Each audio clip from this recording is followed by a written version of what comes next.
Era una mañana tranquila de marzo en 2023, en la ciudad de Brandon, Mississippi, en Estados Unidos. Carly Madison Gregg, una adolescente de solo 14 años en ese momento, se levantó como cualquier otro día, pero algo oscuro latía en su interior. Carly Gregg ya no era la misma desde hacía tiempo. Su comportamiento había cambiado. El silencio en su casa se rompía por discusiones constantes con su madre, Ashley Smiley, y su padrastro, Heath Smiley. La relación entre madre e hija, antes cercana, ahora era un volcán a punto de estallar. Carly Gregg había estado pensando en este día durante semanas. Todo comenzó como una idea que se fue cocinando en su mente, alimentada por su creciente resentimiento y los problemas familiares. A esto se le sumaba su estado mental, que poco a poco se iba deteriorando, alimentado por el consumo de sustancias y medicamentos recetados. La realidad comenzó a distorsionarse en su cabeza y su plan fue tomando forma: acabar con el origen de su frustración. Carly Gregg sabía exactamente dónde estaba el revólver de la casa. Su padrastro lo tenía guardado bajo el colchón, una Magnum 357, un arma potente, capaz de causar un daño devastador con solo un disparo. En su mente esto era una solución rápida y definitiva. En una mañana de marzo, Carly Gregg se acercó a la habitación principal con una calma que parecía surrealista. Sabía que su madre estaría en su habitación, y ese sería el momento perfecto para ejecutar lo que ya no era solo un plan en su cabeza, sino una realidad inminente.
Carly Gregg entró en el dormitorio de su madre, con revólver en mano. Su madre estaba de pie, sin esperar lo que vendría. El primer disparo sonó. Un segundo impacto letal la hizo caer al suelo de inmediato. Pero Carly Gregg no se detuvo ahí. La madre gritó desesperada. Y una tercera bala, en un intento final de asegurarse de que no habría vuelta atrás, impactó la cabeza de la madre de Carly Gregg. Ashley Smiley murió instantáneamente, sin oportunidad de defenderse, víctima de su propia hija. Mientras su madre yacía en el suelo de la habitación, Carly Gregg se quedó ahí, mirando lo que acababa de hacer. La frialdad con la que actuó era perturbadora. No mostró signos de arrepentimiento ni emoción. Simplemente dio media vuelta y salió de la habitación como si nada hubiera pasado. Aunque el desvivimiento de su madre no era el fin de su macabro plan. Carly también había decidido acabar con la vida de su padrastro, Heath Smiley. Sabía que él no estaba en casa, pero era cuestión de tiempo para que volviera. Con la misma tranquilidad que había mostrado tras el desvivimiento de su madre, Carly envió un mensaje a su padrastro, preguntándole a qué hora llegaría a casa. Mientras esperaba su regreso, Carly comenzó a manipular la escena del crimen. Movió algunas cosas, limpiando parte de la sangre y preparándose mentalmente para el siguiente ataque. Antes de que Heath, su padrastro, llegara, Carly decidió llamar a una amiga cercana. Sabía que podía confiar en ella, o al menos eso creía. Cuando su amiga llegó a la casa, Carly la condujo directamente al dormitorio, donde estaba su madre sin vida. ¿Te dan miedo los cadáveres?, le preguntó Carly a su amiga, como si le mostrara algo del cotidiano. Su amiga, completamente aterrorizada, no sabía cómo reaccionar. La escena era escalofriante, dantesca. Aquella amiga, quien también es menor de edad, confirmaría más adelante en la audiencia de Carly Gregg que cuando llegó a la casa de su amiga, Carly le dijo: «Mi mamá está ahí». La niña contaría al juez que ella asomó la cabeza por la puerta y pudo ver a la madre de Carly Gregg, con una toalla sobre la cabeza y los brazos cruzados. Pero aquella pesadilla aún no había acabado para la amiga de Carly. Carly Gregg le pidió a su amiga que esperara afuera mientras ella terminaba el trabajo. Carly aún tenía una bala para su padrastro y nada la detendría. Heath Smiley llegó a casa sin sospechar lo que le esperaba. Al abrir la puerta, Carly ya estaba lista con el revólver en mano. El primer tiro lo falló y Heath inmediatamente reaccionó. El forcejeo fue inevitable, pero en ese instante una bala logró alcanzarlo. Listen to me, okay? I need to get some information from you. What is her name again? Carly, C-A-R-L-Y. C-A-R-L-Y? Carly Madison Gregg, G-R-E-G-G. G-R-E-G-G?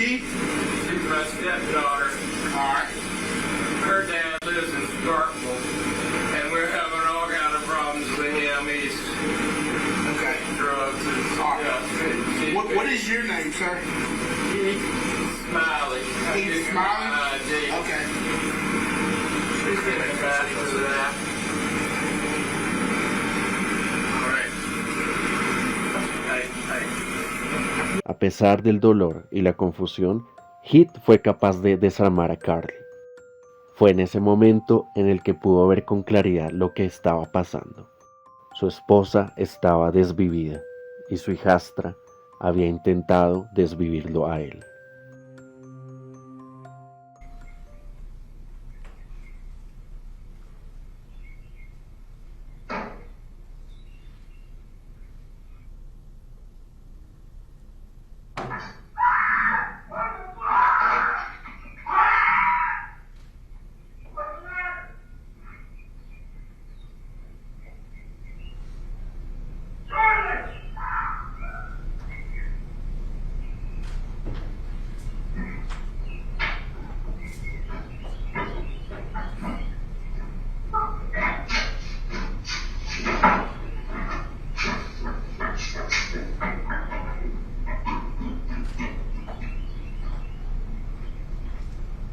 En el video se logra ver cómo Carly Gregg escapa de la casa y su amiga detrás de ella. Con una mezcla de shock y dolor, Heath hizo una desesperada llamada al 911. En la grabación su voz temblaba mientras explicaba lo que acababa de pasar. Mi hijastra desvivió a mi esposa. Intentó desvivirme a mí también. Se escuchaba entre jadeos y lágrimas. Cuando la policía arrestó a Carly Gregg, parecía completamente indiferente a lo que acababa de suceder. No mostró resistencia cuando la arrestaron. Los oficiales la describieron como una joven tranquila, casi distante, como si no fuera consciente del grado de violencia que había desatado en su hogar. El juicio de Carly Gregg en 2024 fue seguido de cerca por los medios de comunicación. Los testimonios, las pruebas y las grabaciones presentadas en la corte dejaban claro que este no fue un crimen impulsivo, sino algo que Carly había planeado meticulosamente. Su diario personal presentado como prueba mostraba anotaciones perturbadoras. En uno de los pasajes, Carly escribía sobre su falta de fe en cualquier poder superior, diciendo que no hay Dios y que estaba escribiendo su propio destino.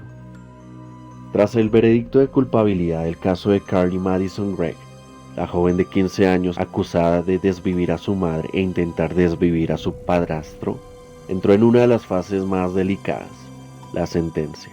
El tribunal, la familia y la comunidad de Mississippi observaban expectantes, pues la gravedad de los crímenes cometidos colocaba al sistema judicial ante un dilema moral y legal. Los fiscales, convencidos de que Carly Gregg representaba un peligro permanente para la sociedad, no dudaron en solicitar la pena máxima, cadena perpetua, sin posibilidad de libertad condicional.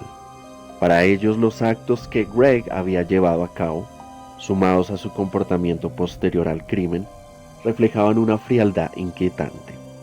A lo largo del juicio, los testimonios y las pruebas no solo mostraron la brutalidad del desvivimiento de la madre de Carly Gregg, sino también una alarmante falta de remordimiento.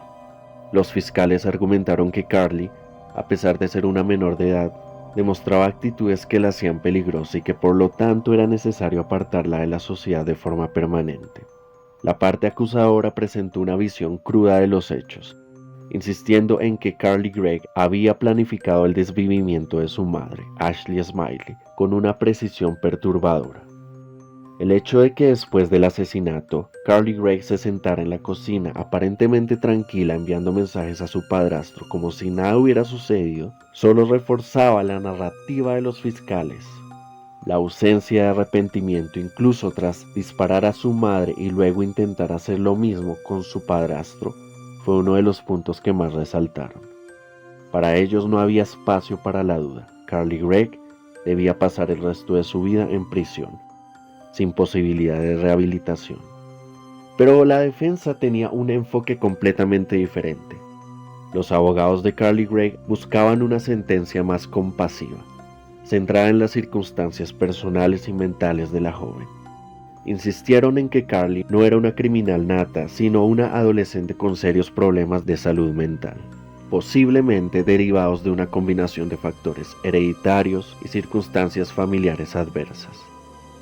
Argumentaron que su comportamiento violento era un grito de auxilio, un síntoma de una enfermedad mental no diagnosticada que no había sido tratada a tiempo.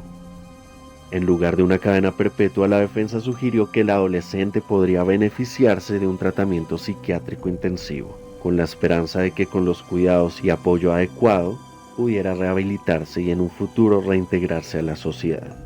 El abogado de la defensa presentó testimonios de expertos en salud mental que afirmaban que Carly Gregg había experimentado episodios de alucinaciones y paranoia en los meses previos al crimen.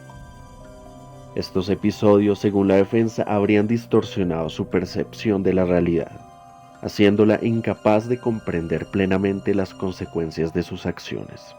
Además, citaron el historial de uso de medicamentos psiquiátricos y la hierba verde como posibles factores que contribuyeron a su estado mental deteriorado.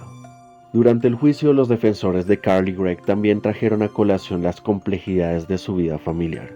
Según la defensa, Carly había crecido en un entorno inestable, marcado por la ausencia de su padre biológico y una relación tensa con su madre. Estas circunstancias, según ellos, habrían contribuido al declive emocional del adolescente. Abogaron por una segunda oportunidad, argumentando que Carly era, en última instancia, otra víctima de una cadena de eventos desafortunados. El juez, por su parte, enfrentaba una tarea monumental. Tenía ante sí dos versiones de una misma historia. Un adolescente que había cometido actos atroces, pero que al mismo tiempo era un ser vulnerable, con una historia de problemas de salud mental no atendidos. La decisión no era sencilla. Por un lado estaba el peso del crimen, el desvivimiento de una madre y el intento de desvivimiento de su padrastro. Por otro lado estaba la posibilidad de redención de que Carly con el tratamiento adecuado pudiera transformarse con el tiempo. Al final, el juez debía sopesar cuidadosamente los hechos, los testimonios y las circunstancias para dictar una sentencia justa. ¿Debía primar la seguridad de la sociedad o la posibilidad de rehabilitación de una adolescente? ¿Era Carly Gregg un caso perdido, como sostenían los fiscales?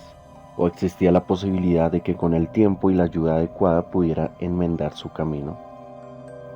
Finalmente, después de escuchar a ambos lados, el juez dictó una sentencia que no dejó indiferente a nadie. Carly Madison Gregg fue condenada a cadena perpetua sin posibilidad de libertad condicional. Para la corte, los crímenes cometidos por Carly Gregg y su falta de arrepentimiento justificaban una condena tan severa. A pesar de su juventud, el juez consideró que la brutalidad de los hechos y la posibilidad de reincidencia requerían tomar una medida drástica. Carly fue condenada a pasar el resto de su vida en la cárcel sin posibilidad de libertad condicional. A sus 15 años ya había destruido su vida y la de su familia. La comunidad quedó marcada para siempre por este caso. Mientras que los medios y el público debatían sobre los factores que pudieron haber llevado a un adolescente a cometer un acto tan atroz. El caso de Carly Madison Gregg nos deja con una pregunta que sigue resonando. ¿Cómo es posible que alguien tan joven pudiera concebir un crimen tan macabro? Y lo más inquietante, ¿cuántos otros adolescentes podrían estar viviendo una lucha interna similar, ocultos tras una fachada de normalidad? Y recuerda que si veo algo interesante te lo comparto.